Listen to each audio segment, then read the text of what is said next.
Hi, this is Children's Story Time with Momma Julbug. Today's story is titled The True Story of the Three Little Pigs by A. Wolfe, as told to Jon Scieszka, and illustrated by Lane Smith.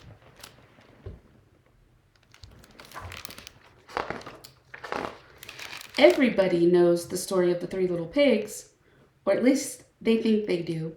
But I'll let you in on a little secret. Nobody knows the real story, because nobody has ever heard my side of the story. I'm the wolf, Alexander T. Wolf. You can call me Al. I don't know how this whole big bad wolf thing got started, but it's all wrong. Maybe it's because of our diet. Hey, it's not my fault wolves eat cute little animals like bunnies and sheep and pigs. That's just the way we are. If cheeseburgers were cute, folks would probably think you were big and bad too.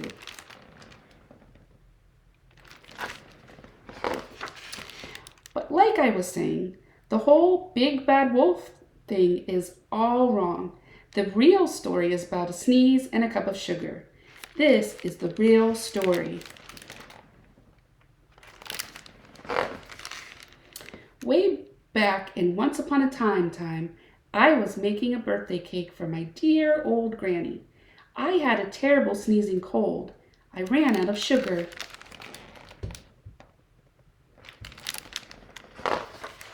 So I walked down the street to ask my neighbor for a cup of sugar. Now this neighbor was a pig, and he wasn't too bright either. He had built his whole house out of straw. Can you believe it? I mean, who in his right mind would build a house of straw?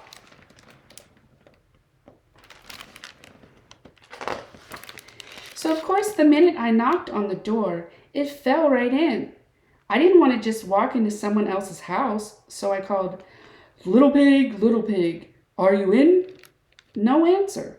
I was just about to go home without the cup of sugar for my dear old granny's birthday cake. That's when my nose started to itch. I felt a sneeze coming on. Well, I huffed and I snuffed. And I sneezed a great sneeze. And you know what? That whole darn straw house fell down. And right in the middle of the pile of straw was the first little pig, dead as a doornail. He had been home the whole time. It seemed like a shame to leave a perfectly good ham dinner lying there in the straw, so I ate it up. Think of it as a big cheeseburger just lying there.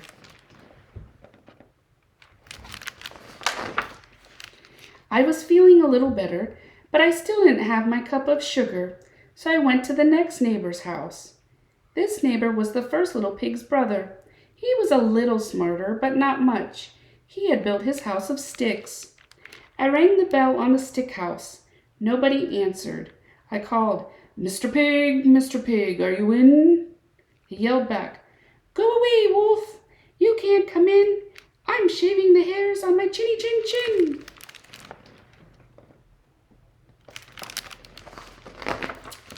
I had just grabbed the doorknob when I felt another sneeze coming on. I huffed and I snuffed, and I tried to cover my mouth, but I sneezed a great sneeze. And you're not going to believe it, but this guy's house fell down just like his brother's.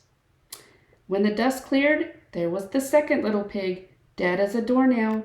Wolf's honor.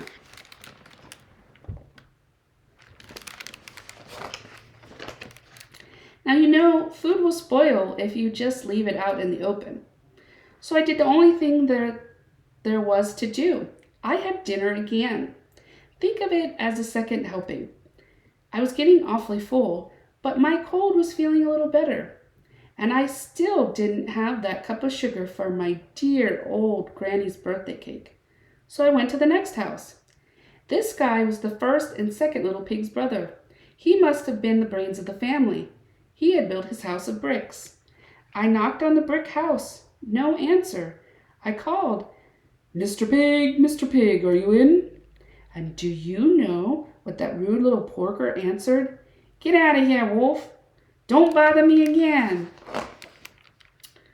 about impolite.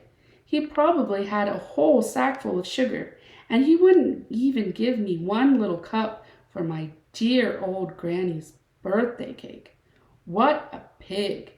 I was just about to go home and maybe make a nice birthday card instead of a cake when I felt my cold coming on. I huffed and I snuffed and I sneezed once again.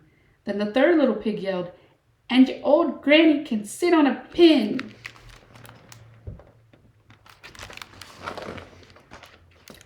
Now, I'm usually a pretty calm fellow, but when somebody talks about my granny like that, I go a little crazy.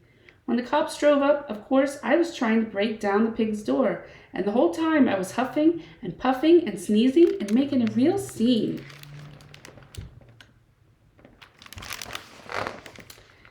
The rest, as they say, is history. The news reporters found out about the 2 pigs I had for dinner.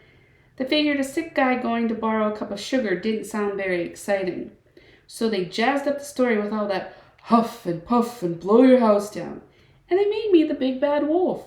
That's it, the real story. I was framed.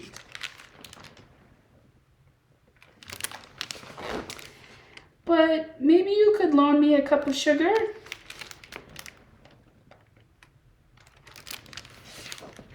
The end. Thank you for listening. Hope you enjoyed the story. Bye-bye.